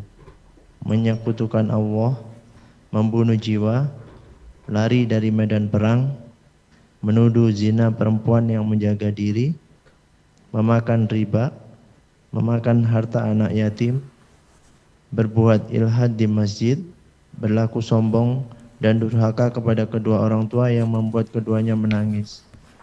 Ibnu Umar bertanya kepadaku, apakah kamu takut terhadap neraka dan sangat menginginkan untuk masuk surga? Aku katakan, tentu demi Allah.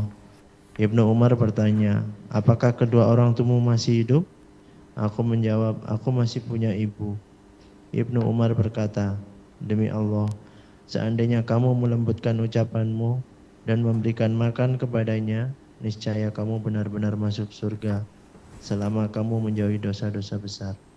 Barakallahu fiik, subhanallah. Ini athar dari Abdullah bin Umar ya. Ucapan di sini kuntum an-najdat. Aku bersama Najdat. Najdat itu salah satu kelompok Khawarij. Kelompok Khawarij. Kita tahu kelompok Khawarij ini kadang-kala mereka ya sembarangan membunuh. Dari dulu. Ada anaknya sahabat yang dibunuh, yang perutnya dibelah sama mereka. Bagaimana mereka membunuh Ali bin Abi Thalib radhiyallahu taala anhu dan berharap pahala dengan membunuh Ali bin Abi Thalib. Dan Abdullah bin Muljim yang bunuh Ali bin Abi Thalib ini itu orang soleh. Dari sisi dia ahli ibadah ya. Tapi karena memiliki pemikiran yang sesat, dia berpikir membunuh Ali bin Abi Thalib bisa menyelesaikan masalah, dia lakukan hal itu. Maka pemikiran yang menyimpang dari Islam ini banyak sekali. Bahkan Nabi SAW mengatakan umatku ini akan berpecah belah menjadi 73 golongan. Semuanya di neraka kecuali satu. Kata Nabi SAW. Orang ini, Taisalah bin Mayyas, dia telah melakukan dosa-dosa yang menurut dia kayaknya dosa besar. Maka dia cerita kepada Abdullah bin Umar bin Khattab. Nih dosaku ini. Dia cerita. Lalu kata Abdullah bin Umar bin Khattab, laisat hadhihi minal kabair. Itu bukan termasuk dosa-dosa besar. Jadi pembagian dosa itu dalam Islam ada 2. Dosa-dosa kecil dan dosa-dosa besar. Dosa-dosa kecil kalau terus-terusan dilakukan maka akan jadi besar. Seperti kerikil yang ditambah 1, 2, 3, 4, 5. Kalau 1.000.000 juga banyak jadinya. Jadi besar. Dan dosa-dosa besar ketika seorang bertobat maka akan jadi kecil dosa tersebut. Setelah Abdullah bin Umar mendengarkan hal itu, maka dia sampaikan, oh yang kau kerjakan bukan dosa-dosa besar. Hadis ini atau asar Abdullah bin Umar ini memberikan pelajaran buat kita kalau kita harus belajar tentang mana dosa besar dan mana dosa kecil. Ada orang makan riba. Dia kerja memang ya di tempat-tempat riba atau bahkan dia memang dia sendiri yang secara langsung meribakan uang dia dan dia merasa aman. Padahal riba ini termasuk dosa besar. Yang walaupun di sini hadis ini disebutkan. Abdullah bin Umar mengatakan hunna ada 9.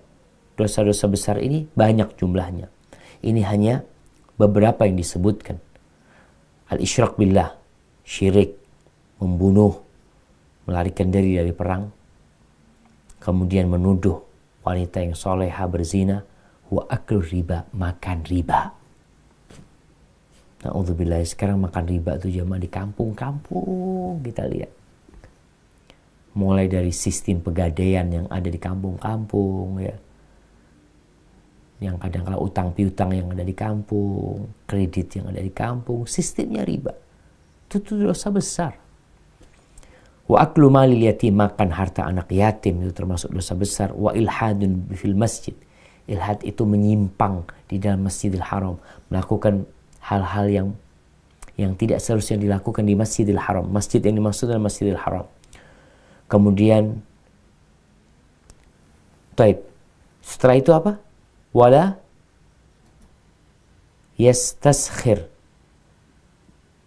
Ana di yang buku di sini tidak disebutkan. Apa setelah itu? Setelah ilhad di masjid? Sombong, Ustaz. Yastaskhir. Nah, di riwayat lain disebutkan yastashir itu dari kata sihir sebenarnya. Tidak melakukan sihir, minta sihir. Jadi pakai kho itu artinya mungkin tadi sombong. Kalau pakai ha itu disebutkan sihir. Yang termasuk dosa besar. Wa buka'ul walidain minal uquq, dan menangisnya orang tua termasuk durhaka kepada orang tua. Nangisnya orang tua. Jadi kalau kita membuat orang tua kita meneteskan air mata, maka kita telah durhaka sama orang tua kita. Kadang-kala nangisnya orang tua itu gara-gara kelakuan kita yang gak benar. Anak narkoba. Anak kadang-kala melakukan berbagai kriminal. Akhirnya orang tua jadi nangis. Itu antum durhaka sama orang tua. Bikin sedih orang tua. Anak kadang-kala keluar rumah terus gak pulang. Telat pulangnya. Gak ngomong. Orang tua nangis, itu termasuk durhaka sama orang tua. Kemudian Ibnu Umar bertanya kepada orang ini, atafraqu minan nar wa tuhibbu an tadkhul jannah? Apakah engkau benar takut dari neraka dan ingin masuk surga? Qultu i wallah. Dia mengatakan, iya demi Allah, siapa yang enggak mau? Tapi yang dibicarakan sekarang ini, berapa banyak orang yang punya keinginan tapi tidak bertindak. Berarti keinginan dia dusta. Maka kata Abdullah bin Umar, ahayun walidak, apakah kedua orang tuamu masih hidup? Qala indi ummi, ibuku masih hidup. Qal fallahi, demi Allah, lau alanta lahal kalam, andai kata engkau berbicara dengan lembut sama orang tua, lembut, tidak pakai emosi, tidak teriak-teriak. Wa at'amtahat ta'am, engkau berbagi makanan sama orang tua, disenengkan hatinya orang tua. Wa at'amtahat ta'am la tadkhulannal jannah, engkau akan masuk surga. Dengan catatan dosa-dosa besar engkau jauhi. Maka catatan meninggalkan dosa-dosa besar ini penting. Karena banyak ibadah yang akan meraih sebuah kedudukan tinggi dengan cara dosa-dosa besar dijauhi. Seperti dari umroh ke umroh yang selanjutnya. Itu penghapusan dosa. Idza jtunibatil kabair. Kalau dosa-dosa besar dijauhin. Kalau orang umroh masih melakukan dosa-dosa besar ya, bahkan dia bangga dengan dosa-dosanya. Dia berpikir gampang Ustaz, anak umroh insya Allah dihapuskan dosa-dosa anak. Butuh taubat dosa-dosa besar itu. Butuh engkau. Kalau dosa-dosa kecil orang dengan sholatnya, dengan zikirnya akan dihapuskan insya Allah. Tapi kalau dosa besar butuh dipenuhi syarat-syarat bertobat, meninggalkannya, menyesali dan tidak punya niat untuk mengulangi, berazam untuk meninggalkan selama-lamanya. Baik, barakallahu fikum. Hadis yang selanjutnya, kita masuk ke bab yang selanjutnya.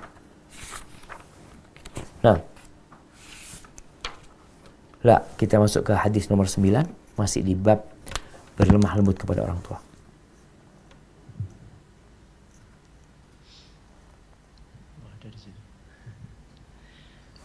Abu Nu'aim menyampaikan kepada kami dengan mengatakan, Sufyan menyampaikan kepada kami dari Hisham bin Urwah dari ayahnya. Firman Allah Azza wa Jal, wahfid lahuma janahadulli minal rahmah, dan rendahkanlah dirimu terhadap mereka berdua dengan penuh kesayangan. Quran Surat Al-Isra ayat ke-24. Dia berkata, la tamtani min syai'in ahabbahu, janganlah kamu menolak sesuatu yang mereka sukai. Nih, makna dari tafsir di surat Al-Isra yang ditafsirkan oleh Urwah ibn Zubair, seorang tabi'in. Dia ketika Allah mengatakan waqfid lahuma janahadzul, dan rendahkan dirimu. Jadi dengan penuh kerendahan, seakan-akan anak itu punya sayap. Kita lihat burung tuh, bagaimana kalau dia merendahkan sayapnya, seakan-akan dia mengatakan kepada orang, silakan injak aku.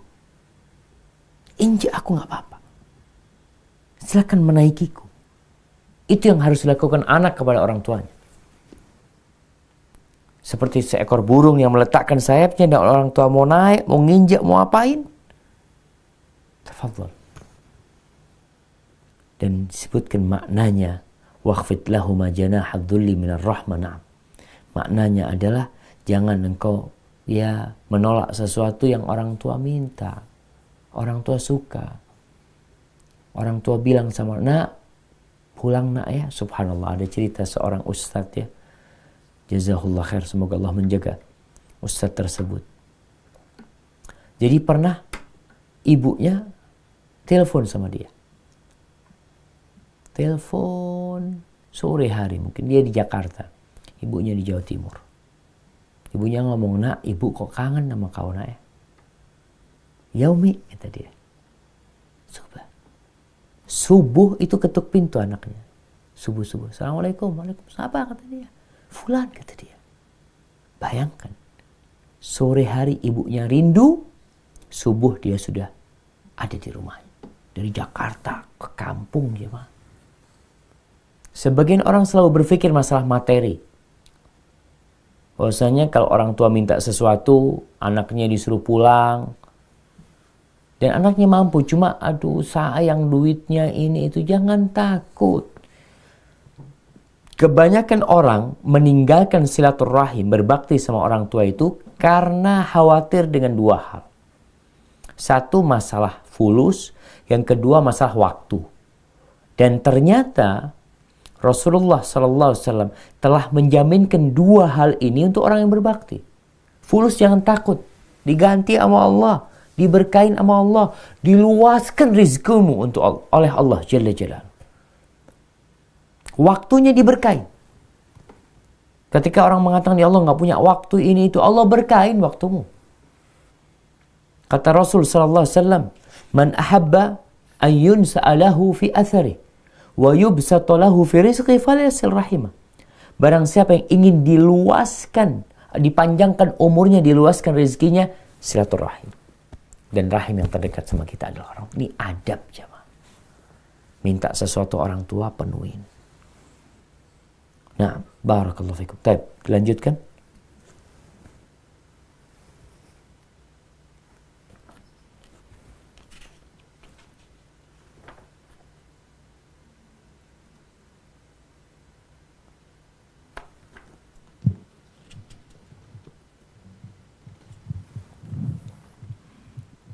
Bismillah.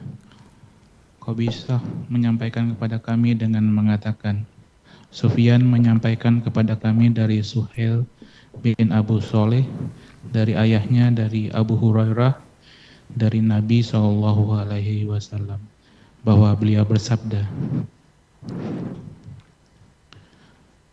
La yahjazi waladun walidah illa an yajidahu mamluhu kan fayashtariyah fayu'tikah.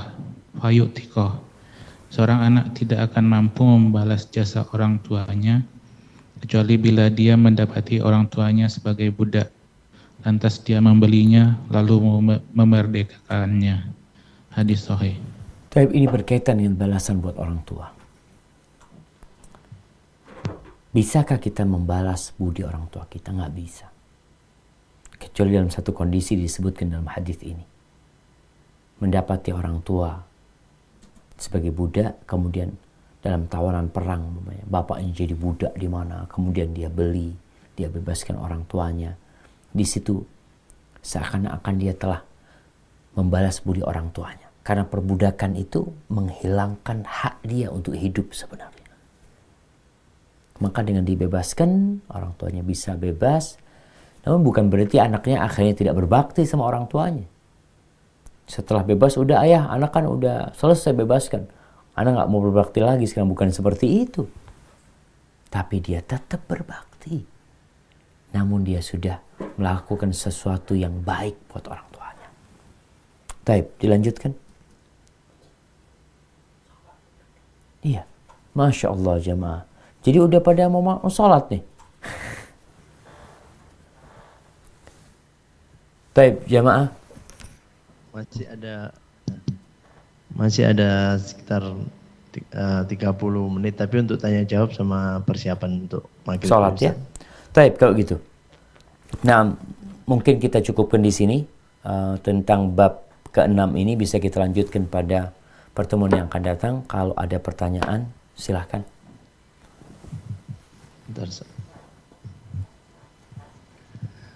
Bismillah. Ada pertanyaan ini Ustadz. Nah.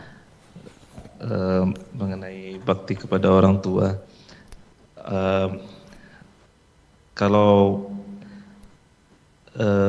kebutuhan orang tua, terutama pangan ya Ustadz, itu dicukupkan oleh anak-anaknya sekarang. Bagaimana nanti dengan zakat fitrah Ustaz? Sebentar lagi kan kita mau masuk Ramadan dan setelah itu Idul Fitri, bayar zakat fitrah. Beras yang digunakan sama orang tua yang dibiayai sama anak-anaknya, apakah itu zakat fitrahnya ditunaikan sama anak-anaknya atau oleh orang tuanya Ustaz? Iya. Barakallahu fiik. Berkaitan dengan zakat fitrah yang kita tahu di akhir Ramadan sebelum Idul Fitr disyariatkan untuk membayar zakat fitr tuhratan lisaim, untuk menyucikan orang yang puasa ya dari ucapan-ucapan yang mungkin mengotori puasa dia, perbuatan-perbuatan yang seharusnya tidak dia lakukan, dan untuk memberikan makan kepada fakir miskin. Gimana sekarang kalau anak-anak masih kecil ditanggung orang tua, jadi yang bayarin orang tuanya. Ketika anak-anak sudah dewasa, maka anak-anak bayar sendiri. Dia sudah mampu untuk membayar sendiri. Bagaimana dengan orang tuanya? Maka kalau anak mau mengeluarkan buat orang tuanya, sampaikan kepada orang tua. Bisa jadi kita yang ngasih beras kirim ke orang tua ini beras yang ini untuk zakat fitr buat ayah sama umi. Kalau memang orang tuanya hidup dari nafkah yang diberikan oleh anak-anaknya. Tapi kalau umpamanya orang tua mengatakan, enggak nak, abah mau keluarkan zakat fitrah sendiri, ya udah. Kemudian urusan zakat fitrah ini jemaah, atau zakatul fitr. Jadi memang yang minimal nih, itu satu sok. Tapi kalau orang mau mengeluarkan, enggak Ustaz, Anda punya rezeki mau mengeluarkan 1 kintal. Anda punya anggota keluarga umpamanya 5 sama ayah 7. Sudahlah, Anda mau 7 kintal. Enggak masalah. Fadhol dibagi hal itu. Tapi yang jelas tadi kita harus pastikan kalau memang zakat fitrah orang tua, karena kita yang biasa memberikan nafkah kepada orang tua kita, maka kita tanyakan, ayah ini zakat fitrah dari kita. Kalau ayah ternyata enggak, ayah udah beli, ya sudah, ini juga buat ayah, mau dikasihkan ke fakir miskin, silahkan. Karena batas minimalnya 1 sok. Maksimalnya ya terserah engkau. Boleh lebih gitu maksudnya. Barakallahu fikum.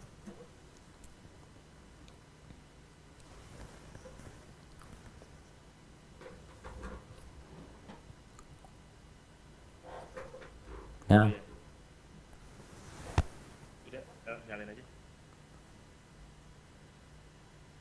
Halo?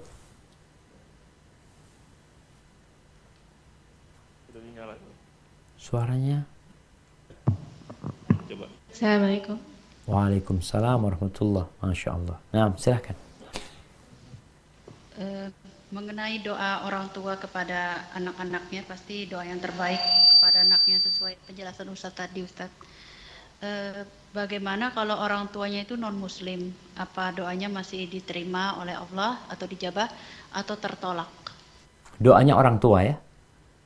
Iya, doa orang Nah, tua. doa orang tua. Jamaah rahimakumullah, bicara tentang doa ya. Iblis berdoa, Allah kabulkan. Iblis berdoa, Allah kabulkan. Jadi ketika orang tua, ketika manusia berdoa kepada Allah, dia penuhin syarat itu doa. Artinya ketika dia memohon, dia tidak menyekutukan Allah Jalla Jalaluh. Dan dia yakin Allah akan kabulkan doanya, Allah akan kabulkan. Walaupun dari non-muslim. Kita lihat orang-orang non-muslim, minta ini, minta itu, dikasih sama Allah Jalla Jalaluh. Iblis pun ketika meminta kepada Allah, Allah kabulkan doanya. Karena dia hanya meminta kepada Allah, tidak melakukan kesyirikan ketika dia berdoa. Orang-orang musyrikin ketika berada di tengah lautan, musyrik mereka. Ketika dia di atas kapal terombang-ambingkan dengan gelombang yang besar, da'awallaha mukhlishina lahuddin. Dia berdoa dengan penuh keikhlasan ketika itu. Maka Allah kabulkan doa.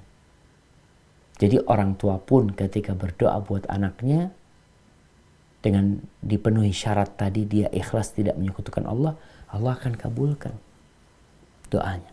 Maka kita tetap berusaha, kita sang anak berusaha untuk mendoakan orang tua agar dia dapat hidayah kalau orang tua yang non-muslim. Tapi apakah doa orang tua yang non-muslim tadi, apabila terpenuhi syaratnya, Allah akan kabulkan. Hadza wallahu a'lam bissawab.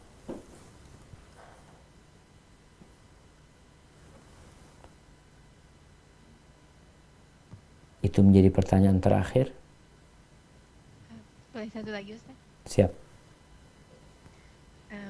Ustaz, mengenai yang tadi engkau dan hartamu adalah milik orang tuamu, bagaimana penerapannya untuk kita yang ibu rumah tangga yang hartanya mungkin sebenarnya hanya harta suami, Ustaz?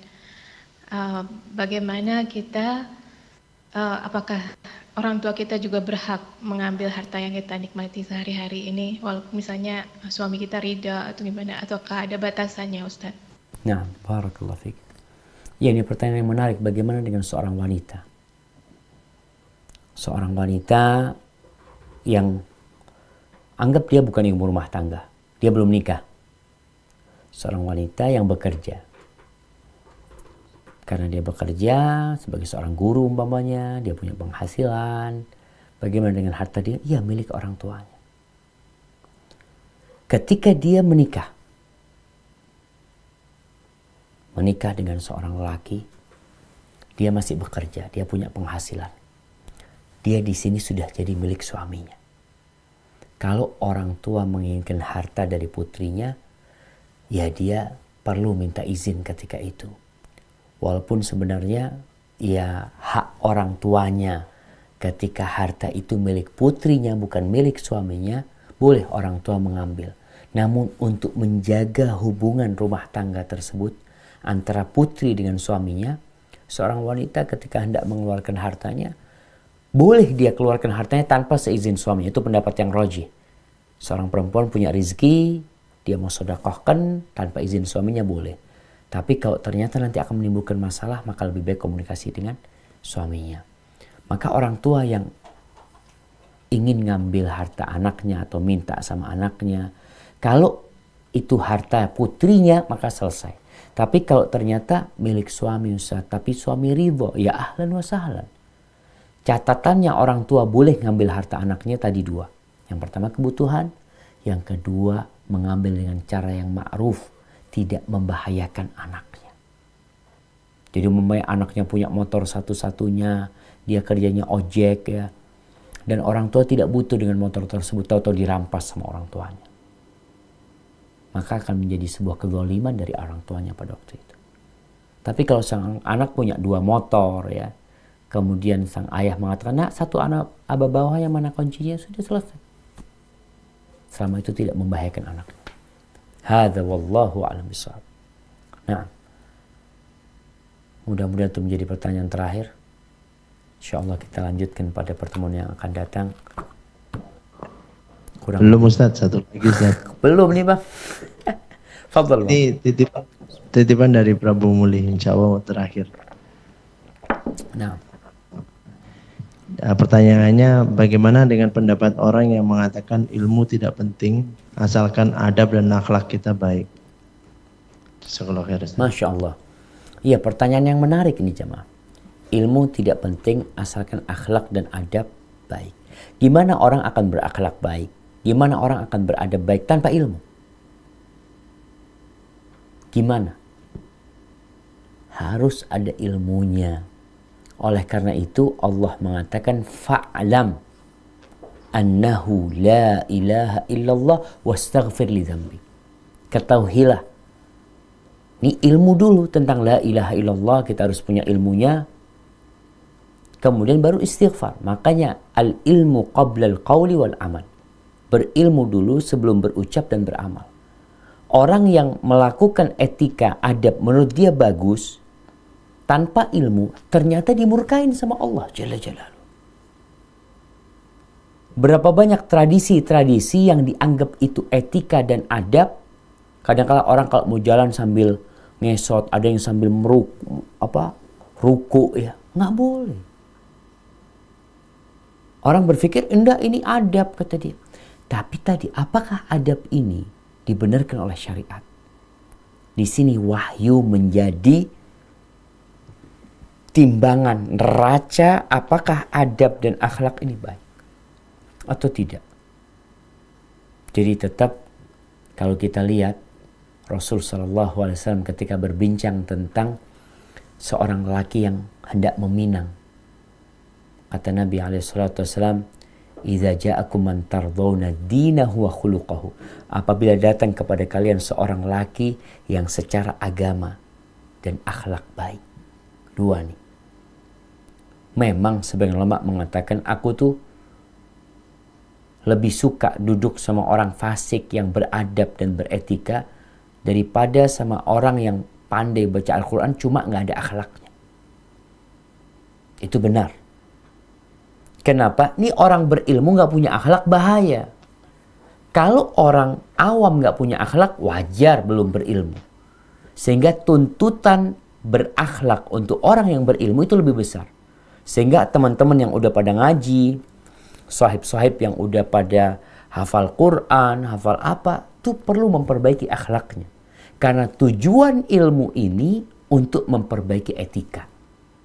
Kalau kita belajar ilmu tidak ada perubahan di diri kita, kita baca Quran nggak ada perubahan di diri kita, maka hati-hati, Quran itu akan jadi azab buat antum.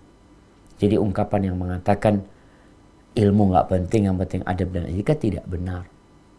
Karena kita harus berilmu dahulu sebelum beramal. Sehingga kita tahu etika antum benar enggak. Akhlak antum benar atau tidak. Apa tolak ukurnya? Ilmu. Ilmu itu apa? Qala Allah wa qala Rasul. Nah, mungkin sebagaimana disebutkan itu pertanyaan terakhir. Taib Bang, insyaAllah kita lanjutkan kembali.